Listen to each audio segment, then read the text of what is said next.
Bonjour tout le monde, dans cette vidéo nous allons voir la séance numéro 6, Poésie et sensations, et on va travailler sur le corrigé puisque vous aviez préparé les questions.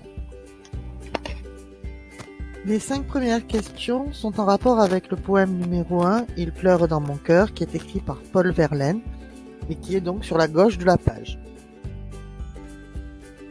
Dans la première question, on vous demandait ce qui était surprenant dans l'expression « Il pleure dans mon cœur ». C'est surprenant parce qu'on ne peut pas dire « il pleure dans mon cœur », on ne peut pas non plus dire « il pleut dans mon cœur ».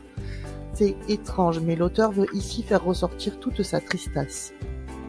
La question 2 nous permettait de confirmer la tristesse, en relevant au vers 1 « il pleure », au vers 3 « langueur », qui est une forme de mélancolie, au vers 7 « un cœur qui s'ennuie », au vers 10 « ce cœur qui s'écœure », au vers 13 « la pire peine », et au vers 16 « tant de peine ».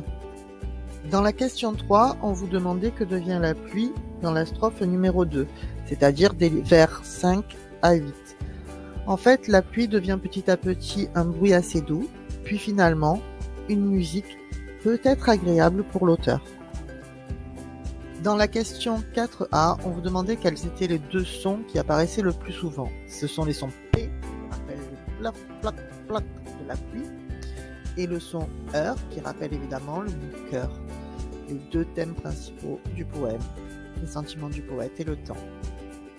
Dans la question 4b, on vous demandait quel était le point commun entre le premier et le quatrième vers de chaque strophe. En réalité, c'est le même mot qui est à la rime à chaque fois. C'est-à-dire que dans la strophe 1, c'est cœur, dans la strophe 2, c'est pluie, dans la strophe 3, c'est raison, dans la strophe 4, peine, pour mettre en valeur ces mots. Grâce à la question 4, nous avons compris que l'auteur faisait des répétitions de mots ou de sons. Cela permet de donner du rythme au poème. Les répétitions de mots peuvent faire comme des refrains. Les répétitions de sons sont semblables aux notes et donnent un rythme.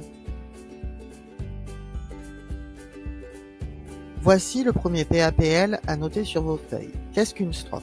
Une strophe, c'est un ensemble de vers qui forment un paragraphe. En général, les paragraphes sont séparés par des sauts de ligne. En fonction du nombre de vers que contient une strophe, ça lui donne un nom.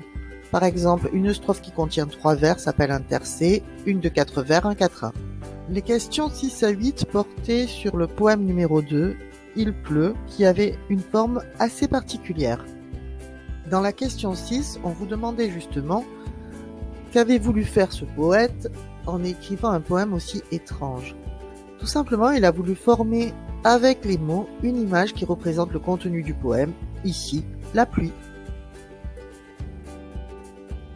Ce poème représentant une averse, chaque mot représente donc une goutte de pluie qui tombe.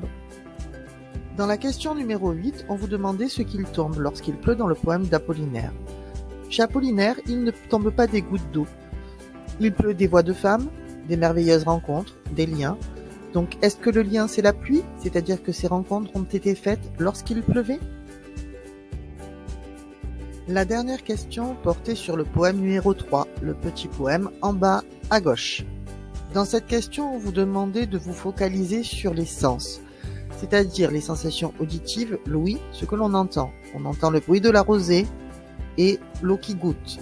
Et d'un autre côté, en visuel, on a un éclair et aussi des gouttes que l'on peut voir. Pour finir, vous noterez ce deuxième PAPL sur le cahier. C'est à propos des différentes formes de poèmes. Ici, nous parlons des calligrammes, qui sont les poèmes graphiques, comme le poème numéro 2, et des haïkus, qui sont des poèmes japonais assez courts, comme dans le poème numéro 3. Voilà, c'est fini. Le PAPL, pour ceux qui ont eu du mal, est en barre de description. Si vous avez des questions, c'est sur École Directe. Et le « À toi de jouer » sur la fiche est à rendre pour vendredi et à m'envoyer sur École Directe. Bonne soirée!